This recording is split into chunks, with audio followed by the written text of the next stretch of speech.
ஏடிஎம்ல பணம் இல்லாம தேடி இருந்தா இப்ப ஏடிஎம்லயே நான் பேசிட்டு இருக்கேன். மேட்ச் எப்படி போகுதுன்னா அப்படியே போகுது, இப்படி வருது, இப்படி போகுது, அப்படி வருது. நீங்க இந்த சின்ன பசங்க டைம் ஓடுவாங்க, ஜிங் ஜிங் ஜிங் ஜிங் ஜிங் ஜிங். But I don't understand.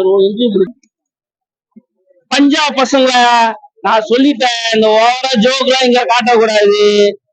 பாருங்க, லாரியில நான் துப்பிர் மூடுல கேஸ் போட போறேன். ஏன்னா நான் தண்ணி எடுத்து ட்ரோன்ல ஊத்திட்டீங்க, புரியுதுங்களா?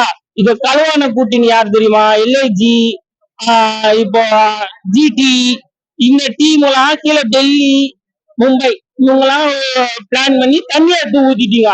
சென்னையிலே தண்ணி தட்டுப்பாரு, லாரியில ஏன்னா சென்னை தண்ணி ஊத்தி விட்டீங்க. தண்ணி கேட்ச் பிடிங்க, அன்னிச்சு வச்சுக்கிறாங்க சிஎஸ்குள்ள இருக்கு. லாரி பசங்களா ரொம்ப ஓவரா ஜோக் காட்டக்கூடாது.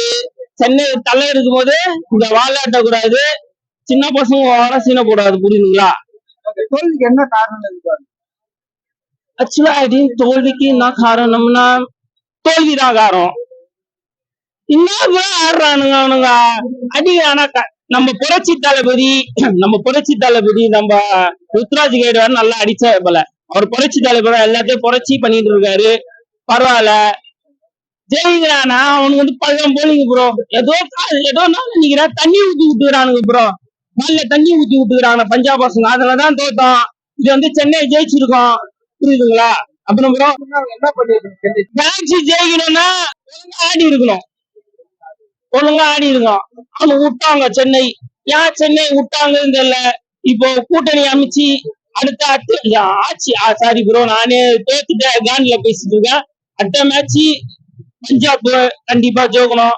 பானிபூரி பசங்களா ஐஓஎஸ்ல அவங்க ஆளுங்களா வராங்கன்னா பானிபூரி, அப்புறம் லெட்ல வாங்கி தரேன். இந்த விஷயத்தோட சாம்கர்னு குட்டி போடுங்க, கடைக்குட்டி சிங்கம்மா ஏதோ பங்கம்.